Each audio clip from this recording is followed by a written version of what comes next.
Kami mau bangun negeri ini, membangun desa yang bersinar, bersih dari narkoba. Kami yang hidup di tanah Aceh ini, kami tahu walaupun kami dilahirkan di rahim yang berbeda, tetapi darah dan napas telah menyatu di tanah ini.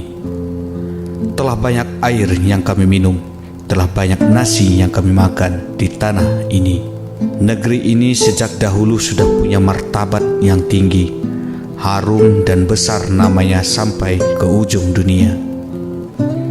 Banyak tulisan-tulisan sejarah yang membanggakan, ada juga tulisan yang masih tersisa menyedihkan.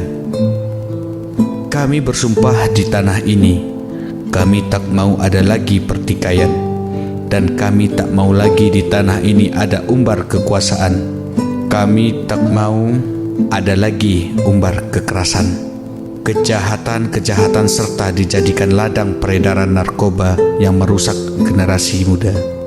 Jangan ada alasan-alasan untuk kekuasaan, jangan ada alasan untuk menjalani demokrasi, jangan karena alasan untuk mencapai suatu jabatan, apalagi alasan untuk mencari dan memupuk kekayaan.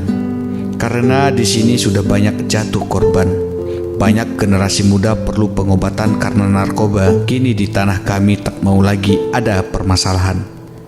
Tak kami berikan tanah kami untuk tempat peredaran narkoba. Ayah, ibu, dan anak dan saudara kami yang hilang. Banyak anak-anak yang kehilangan orang tuanya. Banyak istri menjadi janda. Tak mau generasi muda kami menjadi korban narkoba. Dan di tanah ini ada pertikaian narkoba. Kami bersumpah untuk tanah ini. Kami mau bangun negeri ini, biarkan rakyatnya makmur dan sejahtera, dan kami tidak mau berdosa pada generasi kami. Kami bersumpah jaga negeri ini, dan kami mau bangun negeri ini.